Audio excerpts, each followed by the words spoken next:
I was like, if she screams, I feel like I am going to like break out in a full sweat and it'll just be horrible.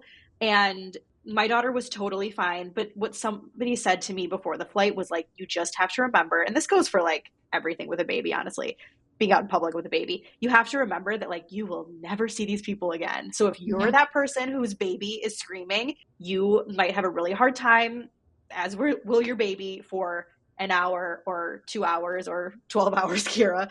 But you will never see these people again. And like the way they react to it, the way you react to it, like you will do anything you can to, you know, help your baby. But you're going to get off that plane just like everybody else, and everyone's going to go about their day, and they might say later like, oh, there was this crazy crying baby. But what can you do? And hopefully people are really nice. In my experience, people have been really nice. Yeah, definitely. I agree. The first flight we went on, the guy behind us directly was like, oh my gosh, the stranger next to him, it's going to be a long flight. And our son was like, perfect. That flight, at least. Like, thankfully, he wasn't on the one after, but he was perfect. And it felt really good to like stand up and smile at him and be like, was it a long I was going to say, flight? that would have made me nervous. I would have been like, oh No.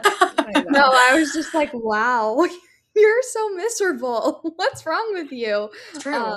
I don't know. I feel like children are such a gift. And if people have an issue with the way they behave, it's not our fault. We can't control. Especially a tiny baby. It's like, they can't help it. Like, we're all just in this together. You know, you think that the people around you care a lot about it, but no one cares as much as you do that your kid has been screaming for an hour. Or, so, you know, it's like, for as much as you think it bothers them, it bothers you more. Yeah. Yeah. Yeah, totally.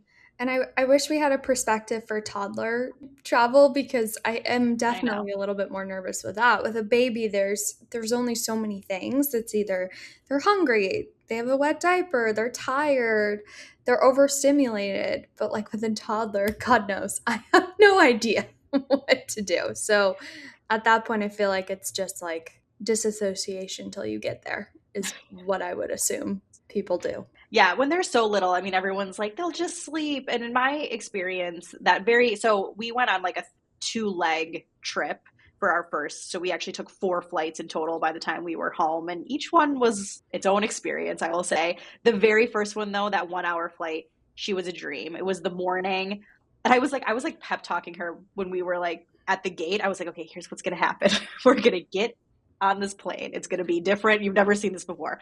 Like, we're going to get settled. You're going to go right to sleep. And I was like, we're going to have a little bottle. People say, you know, takeoff and landing, feed them. That's helpful for the ears. In my experience, I think it was helpful. I don't know. Like, a passy also sufficed. Like, it was fine. And also, they're just going to kind of cry if they need to cry going up and going down. But I was like, we're going to have a little bottle, and then you're going to fall right back asleep. And then you're going to wake up, and then we'll maybe play a little bit, and they'll be there. And she actually, like, really did that.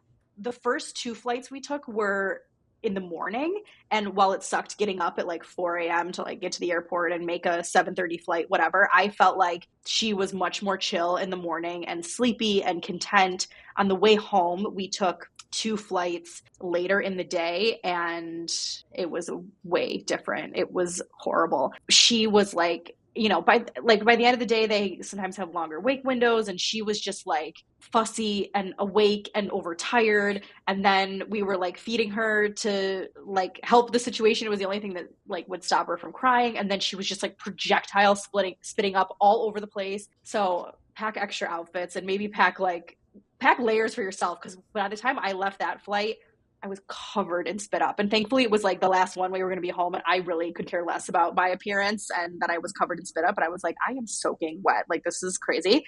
Thankfully I had lots of extra outfits for her. But a takeaway I had, and I don't know if this is for all babies, but I felt like flying in the morning was a way better and more blissful experience than flying later in the day or even at night. She had an easier time sleeping and just was like more content. Yeah. So that was one takeaway I had. I agree. Our hard flights were at night. And I feel like there's something to that. Like, we, as an adult, probably get more grumpy at night too. Like, we're tired. It's been a long day. So totally. I feel like it makes sense that they do better in the morning.